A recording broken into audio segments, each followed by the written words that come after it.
समृद्धी महामार्ग 500 मीटर. सगळ्यात महत्त्वाचं आहे की इथे दिसणारी गॅरेज, तुमचं वाहन जर दुरुस्त नसेल तर ते लवकरात लवकर दुरुस्त करा.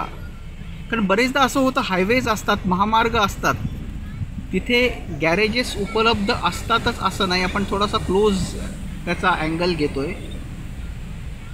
तुमचं वाहन दुरुस्त नसेल तर अपघात होऊ शकतात. म्हणून डॉक्टर्स ग्लोबल अकॅडमीतर्फे हा व्हिडिओ टाकण्याचा उद्देश. ही समृद्धी महामार्गाची सुरुवात नाशिक नागपूर आपल्याला स्पष्टपणे दिसतंय आणि हळूहळू ट्रॅफिक वाढायला सुरुवात होते असं आपल्याला दिसतंय. समृद्धी महामार्गावर अपघात होतात, ते का होतात या संदर्भात आपण बोलणार आहोत. समृद्धी महामार्गावर वारंवार अपघात का होतात याबद्दल आपण बोलणार आहोत. पण त्याआधी आपण काय पाहिलं, आपण जे पाहिलं तो म्हणजे समृद्धी महामार्गाचा वेस्ट एंड, भिवंडी कडे असणारा रस्ता आणि टुवर्ड्स इगतपुरी जाणारा, हे आपण पाहिलं. अपघाताची कारणं बरीच समोर आली. मी अनेक त्याच्यातल्या तज्ज्ञांशी किंवा अगदी ड्रायव्हर्सपासून सगळ्यांशी बोललो, तर महत्त्वाची कारणं समोर आली.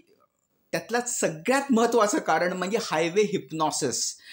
याबद्दल आपण बोलू. इतर कारणं समोर आली, टायर फुटून अपघात होतात, जास्त वेगामुळे अपघात होतात, त्याबद्दल कमी बोलू.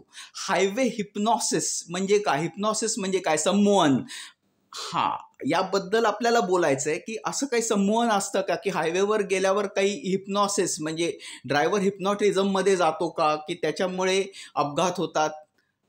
थोडक्यात हायवे हिप्नॉसिस म्हणजे काय, ड्रायव्हर हा एक माणूस आहे, म्हणजे त्याला मन आहे सगळ्यात महत्त्वाचं म्हणजे.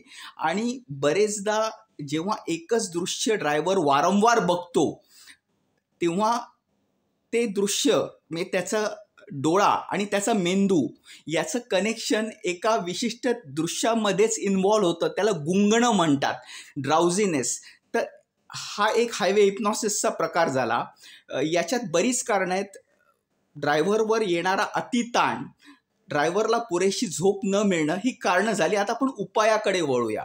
हायवे हिप्नॉसिसवर उपाय काय, तर ज्या फॅमिलीज ड्रायव्हर बरोबर आहेत, त्याच्याबरोबर त्या प्रवास करत आहेत, त्यांनी ड्रायव्हरशी त्याला सतत बोलतं ठेवणं. याचा अर्थ ड्रायव्हर बरोबर गप्पा मारणं असं होत नाही.